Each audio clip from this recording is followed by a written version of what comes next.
नमस्कार, मैं हूं सुप्रिया और आप देख रहे हैं अमरउजाला.com।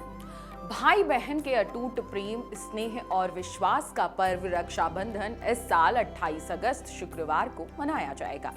इस दिन बहनें अपनी भाइयों की कलाई पर राखी बांधकर उनकी सुख, समृद्धि, खुशहाली और लंबी उम्र की कामना करती हैं।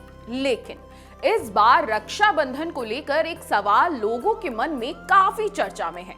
वजह है पंचक। जी हाँ, क्योंकि इस साल रक्षाबंधन का पर्व पंचक के दौरान पड़ रहा है। वहीं इस दिन आंशिकीय चंद्र ग्रहण भी लगेगा। ऐसे में सवाल उठता है कि क्या पंचक के दौरान राखी बांधना शुभ है? क्या चंद्र ग्रहण का रक्षाबंधन पर कोई असर पड़ेगा? क्या राखी बांधने के लिए कोई विशेष समय तय है? और क्या बहनों को किसी तरह की सावधानी बरतनी चाहिए? अगर आपके मन में भी ऐसे सवाल हैं तो इस वीडियो को आखिरी तक जरूर देखिए, क्योंकि हम आपको बताएंगे रक्षाबंधन की पूरी तिथि, पंचक का समय, चंद्र ग्रहण की स्थिति, भद्रा का समय, राहु काल और राखी बांधने का शुभ मुहूर्त। सबसे पहले जान लेते हैं रक्षाबंधन कब मनाया जाएगा। पंचांग के अनुसार इस वर्ष श्रावण पूर्णिमा तिथि 27 अगस्त को सुबह 9:08 से शुरू होकर 28 अगस्त को सुबह 9:48 तक रहेगी। उदया तिथि के आधार पर रक्षाबंधन का पर्व 28 अगस्त शुक्रवार को मनाया जाएगा। इस दिन बहनें विधि विधान से भाई की पूजा करेंगी, आरती उतारेंगी, तिलक लगाएंगी और उनकी कलाई पर रक्षा सूत्र यानी राखी बांधेंगी। अब रक्षाबंधन पर भद्रा की बाधा क्या है, ये देख लीजिए। रक्षाबंधन पर सबसे ज्यादा चर्चा भद्रा को लेकर होती है, क्योंकि धार्मिक मान्यताओं में भद्रा काल के दौरान राखी बांधने से बचने की सलाह दी जाती है। लेकिन इस बार राहत की बात यह है कि 28 अगस्त को राखी बांधने के समय भद्रा नहीं रहेगी। जी हाँ, बताया जा रहा है कि भद्रा सूर्योदय से पहले ही समाप्त हो जाएगी। इसलिए बहनों को राखी बांधते समय भद्रा की बाधा का सामना नहीं करना पड़ेगा। यानी रक्षाबंधन के दिन राखी बांधने के लिए सुबह का समय विशेष रूप से महत्वपूर्ण रहने वाला है। अब सबसे बड़ा सवाल कि रक्षाबंधन पर पंचक का क्या होगा असर। जी हाँ, इस साल पंचक 27 अगस्त को दोपहर 1:35 से शुरू होगा और 1 सितंबर 2026 की सुबह करीब 3:24 पर समाप्त होगा। इसका मतलब साफ है कि 28 अगस्त को जब रक्षाबंधन मनाया जाएगा उस समय पंचक चल रहा होगा। ज्योतिष मान्यताओं के अनुसार जब चंद्रमा कुंभ और मीन राशि में गोचर करता है और कुछ विशेष नक्षत्रों से गुजरता है, उस अवधि को पंचक कहा जाता है। इस दौरान चंद्रमा धनिष्ठा नक्षत्र के अंतिम चरण के साथ साथ शतभिषा, पूर्वा भाद्रपद, उत्तरा भाद्रपद और रेवती नक्षत्रों से गुजरता है। इन्हीं 5 नक्षत्रों के कारण इस अवधि को पंचक कहा जाता है।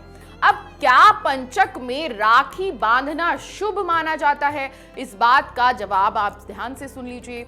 अब सबसे अहम सवाल क्योंकि यही है, क्या पंचक में राखी बांधने से बचना चाहिए?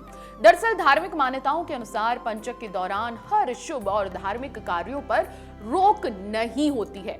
पूजा पाठ, मंत्र जाप, ध्यान, दान और कई धार्मिक गतिविधियां इस दौरान की जा सकती हैं। इसी आधार पर पंचक के दौरान रक्षाबंधन मनाने या भाई को राखी बांधने की कोई सार्वभौमिक मनाही नहीं बताई जाती।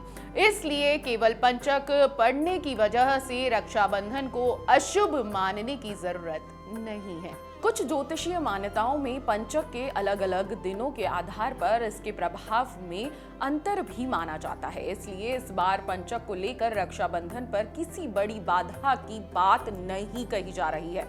अब 28 अगस्त को चंद्र ग्रहण भी लगेगा। ऐसे में क्या राखी पर इसका असर पड़ने वाला है, वो भी समझ लीजिए। बात करते हैं दूसरी महत्वपूर्ण स्थिति की, जो कि है चंद्र ग्रहण। 28 अगस्त को आंशिक चंद्र ग्रहण लगेगा। इसके समय को लेकर दी गई जानकारी के अनुसार ग्रहण सुबह 6:53 से दोपहर 12:31 तक रहेगा। लेकिन यहाँ सबसे महत्वपूर्ण बात यह है कि यह चंद्र ग्रहण भारत में दिखाई नहीं देगा। धार्मिक परंपराओं में सामान्यतः दिखाई देने वाले ग्रहण से जुड़े सूतक आदि नियमों को महत्व दिया जाता है। चूंकि यह ग्रहण भारत में नहीं दिखाई देगा, इसलिए यहाँ इसके कारण सूतक मान्य नहीं माना जाएगा। ऐसे में ग्रहण के कारण भारत में रक्षाबंधन के पर्व या राखी बांधने पर कोई विशेष रोक नहीं बताई गई है। अब राखी बांधने का क्या शुभ मुहूर्त रहेगा वो भी जान लीजिए, क्योंकि कहा जाता है कि अगर राखी शुभ मुहूर्त में बांधी जाए तो इसका भाई को दुगना फल मिलता है। जी हाँ, 28 अगस्त को राखी बांधने का शुभ मुहूर्त समय सुबह 5:57 से लेकर सुबह 9:48 तक बताया जा रहा है। इस दौरान पूर्णिमा तिथि रहेगी और भद्रा भी समाप्त हो चुकी होगी। इस तरह बहनों के पास राखी बांधने के लिए लगभग 3 घंटे से ज्यादा का शुभ समय रहेगा। राहु काल की बात करें तो यह सुबह 10:46 से दोपहर 12:22 तक रहेगा। इसलिए अगर आप पंचक, ग्रहण और राहु को लेकर किसी भी तरह की दुविधा से बचना चाहते हैं तो सुबह 9:48 से पहले राखी बांधना बेहतर विकल्प होगा। तो इस रक्षाबंधन अगर आपके मन में भी पंचक और चंद्र ग्रहण को लेकर संशय था तो उम्मीद है कि अब आपकी सारी उलझनें दूर हो गई होंगी। 28 अगस्त को रक्षाबंधन मनाया जाएगा, पंचक जरूर रहेगा, लेकिन पंचक के कारण राखी बांधने पर रोक नहीं लगेगी। भद्रा भी राखी बांधने के समय नहीं रहेगी और भारत में चंद्र ग्रहण दिखाई नहीं देगा। अगर आप शुभ समय में राखी बांधना चाहते हैं तो सुबह 5:57 से 9:48 का समय बहुत ही ज्यादा अच्छा है। हालांकि पंचांग की गणना स्थान के अनुसार थोड़ी अलग हो सकती है, इसलिए अपने स्थानीय पंचांग या विद्वान से समय की पुष्टि करना भी उचित रहेगा। आपको और आपके पूरे परिवार को रक्षाबंधन की हार्दिक शुभकामनाएं। भाई बहन का यह रिश्ता हमेशा प्रेम, विश्वास और खुशियों से भरा रहे। नमस्कार। इसी प्रकार की वीडियोस देखने के लिए हमें सब्सक्राइब करना ना भूलें और एस्ट्रोलॉजी से जुड़ी लेटेस्ट जानकारी के लिए डाउनलोड करें माई ज्योतिष ऐप।